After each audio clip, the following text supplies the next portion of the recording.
So I like to look for intermediate term and short term highs and intermediate term or short term lows. And what I have here is I have this high delineated and I have this low, these highs up here, this low, this low, this high, and this group of lows down here, okay, which is just an extension of this low back here. Now I teach that when the market's not in a trending model and or a parabolic move up or down, the market's going to work off of traditional support and resistance theory. Now the problem is which support and resistance do we use? So I look for the key turning points, the real obvious ones. Now you can use these short-term ones in here, but the main one is here because the market moved from that low all the way up to this high, consolidated, tried one more time to go higher, failed, went lower. Found some support here, found resistance, found support, tried one more time, failure, the market moved higher. So we're looking at the ebb and flow of how the market moves from a point of overbought to oversold to equilibrium and consolidation, and a new move that would take us to an overbought or oversold condition. That's a range-bound market, which is where we're seeing the dollar trading right now. Now, it has a slightly bullish bias to it, and it has had that for a couple weeks now. But for now, I just want to just cover how I interpret. The first thing I look for is, are we coming off of a run above an old high that may see it trade back below it, or are we trading below an old low that may see it trade back above it? What I do is I look for these intermediate term price points and swing highs and swing lows on the daily to see if we have moved above an old high, because we could very easily reject that and trade lower, or if we trade below an old low, we could see it come back above it and stay inside the previous determined range. So if we look for candles or daily ranges that run above an old high, chances are we could see it continue going higher, but we also have to be mindful that we could see an eventual turnaround or reversal, and it could start to go back below that old high, because this could be very easily seen as a false break. Same way with the old lows, as we see here, the market does in fact trade through it, tries to make a lower low, couldn't do it, failed again, and then started to trade higher. So we have to have these intermediate term swing points on our daily chart, because they're going to be potential reversal points, failing to follow through after breaking an old high or breaking resistance, or failing to make a lower low and trend lower after breaking below old support. So when the market's not trending, this is the scenario that it will typically trade within, which is a classic support resistance theory. The problem with support resistance theory is which high and which low and which resistance and which support do you use? So I start with these swing points like this, or turning points, where it could potentially be reversals.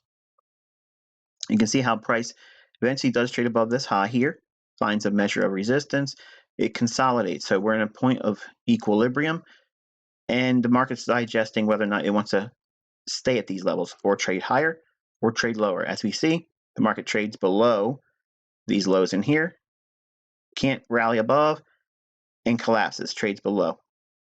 It reprices all the way down below an old low, and then rejects, comes back into an area of consolidation, then rejects again, expansion, lower, finds a low, cannot find momentum through it, consolidates around it, tries one more time to go lower, then trades higher.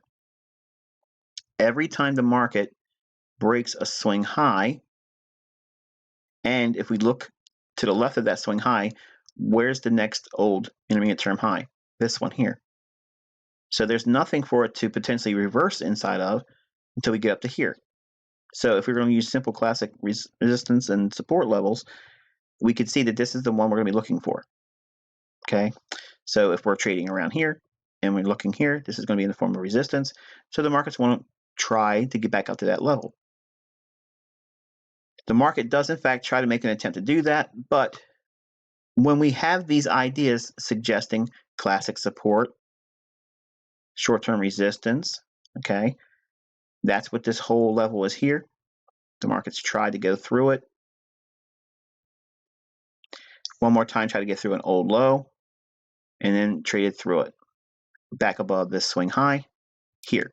So what I'm going to teach you is this is what I look for daily buys. Now, there's a lot of folks on social media that were looking for a weaker dollar, and ignoring these types of phenomena that I'm going to show you here, you're going to have that error as well. But if we know that there is a support level here, we tried several times to go below it, and then we had a swing high broken, what's the market really telling you? It wants to go higher. So what's the next level to reach for? This short-term resistance level. Okay, so we can see that it wants to get to 94.17. That's the high of this candle here. So what do we do at that point? Once we clear this high here, what's the bias? Well, if you look at this little diagram I have over here, this is going to refer to the previous day. Now, this could be a bullish or bearish day. It doesn't make a difference. But when the market is bullish, as we've outlined it over here, we're going to be looking for the previous day's high to be the target and the previous day's low to be supported. In other words, there shouldn't be any movement below the previous day's low. It should all focus on the buy side. It means reaching for the previous day's high. When the market's bearish, this scenario would be reversed. We would be looking for price having an inability to get above the previous day's high and to seek the previous day's low. Using this criteria here, okay, once we broke this candle's swing high here, the daily bias on this candle, and this is a Sunday, we would look for Monday as well, and then Tuesday we would look for bullishness. So if we use this same theory, we're going to draw this particular candle right here is the one that broke the swing high, and then we know they have a resistance level it could probably reach for. So we're going to be looking for the next day to trade not to the previous day's low, but to and through previous day's high. So this next day, what's the daily bias? Here's the opening. What's the bias? It's going to want to reach for this high. So where's it wanting to go? Up. So what are we going to focus on? Previous day's low or previous day's high? Previous day's high, because it's bullish. It's wanting to go higher. So the market trades up, creates an up close day. Then we take the same thing and apply it to the new day. Okay, so we have a very simple approach. Take this little box and move it up here. Now we have yesterday. This is what this on this candle's date on December 8th. This candle's last Thursday's high, which would be 93.80. Market opens, and we're going to see it trade through that. And with the anticipation, it's going to eventually try to reach for this daily high. So when this happens, again, we don't think about the daily low from the previous day. We're focusing on the movement through the previous day's high and or eventually reaching to this level here on the daily. The market closes in the middle of the range.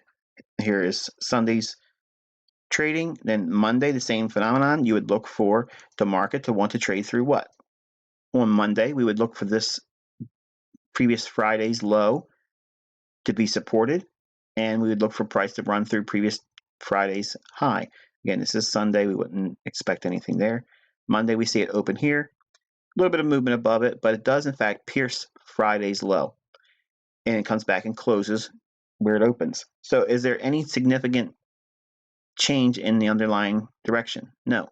Did we trade to this high yet? No. So we take that same premise.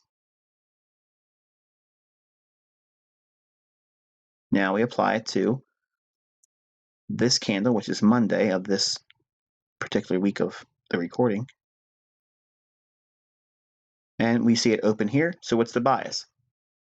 We're looking for the previous day's high. Why?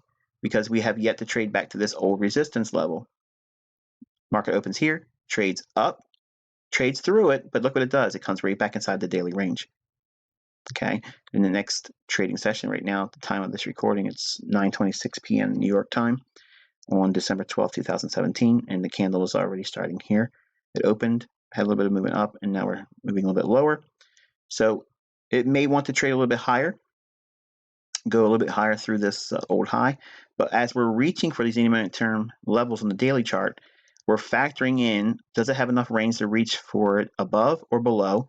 And then we take that approach and apply it immediately to the previous day's high and low, as we have here.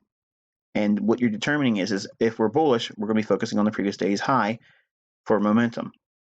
And when we're bearish, we're going to focus on the previous day's low for momentum.